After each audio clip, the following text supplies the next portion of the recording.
Ismael El Mayo Zambada, the top leader and co-founder of Mexico's Sinaloa Cartel, eluded the reach of U.S. law enforcement for decades as the criminal organization evolved into the world's biggest manufacturer and smuggler of illicit fentanyl pills and other drugs to the United States.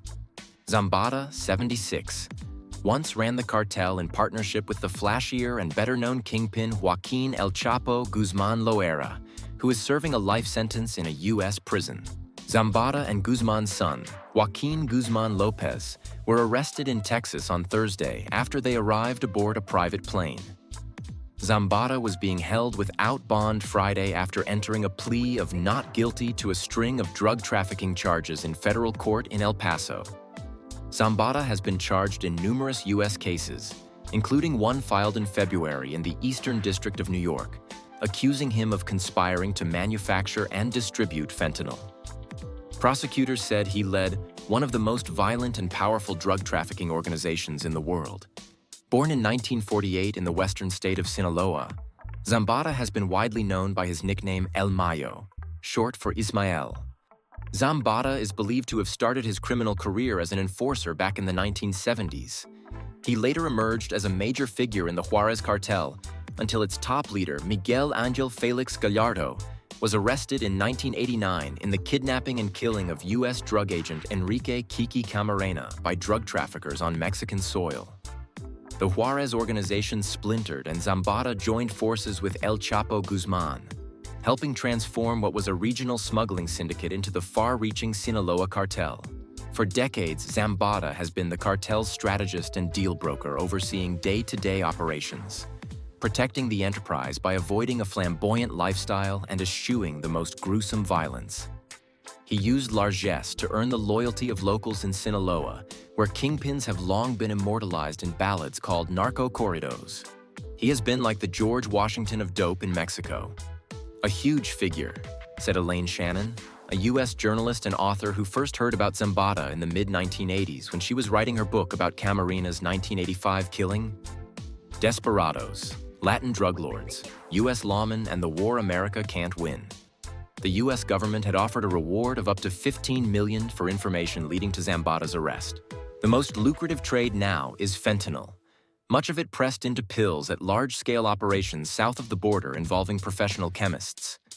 U.S. Customs and Border Protection officials say most fentanyl is smuggled into the country through official ports of entry, typically in large trucks carrying manufactured goods or produce. Once focused mostly on marijuana and cocaine, the cartel has diversified over the years to meet consumer demand.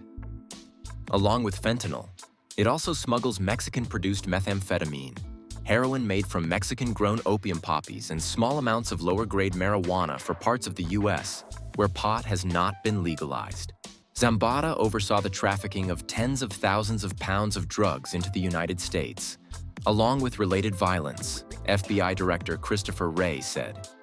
In its 2024 National Drug Threat Assessment, the Drug Enforcement Agency calls fentanyl the most urgent drug threat in the U.S. and says it and other synthetic opioids were responsible for about 70% of the 107,941 fatal overdoses in the country in 2022. The Justice Department will not rest until every single cartel leader, member, and associate responsible for poisoning our communities is held accountable. Attorney General Merrick Garland said in a statement after the arrests. U.S. officials also blame the Sinaloa organization for much of the migrant smuggling from Mexico into the United States. Record numbers of people have arrived at the border this year, something that has become a major issue in the presidential election.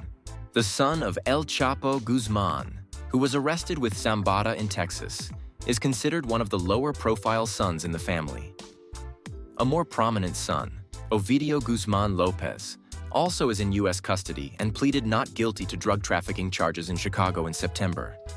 Meanwhile, a son of El Mayo, Ismael Zambada Imperial, pleaded guilty in U.S. federal court in San Diego in 2021 to being a leader in the Sinaloa Cartel.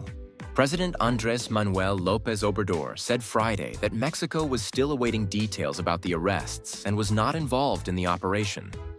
The country's drug kingpins have long had influence inside all levels of the Mexican government, reputedly bribing governors and even entire police forces to look the other way.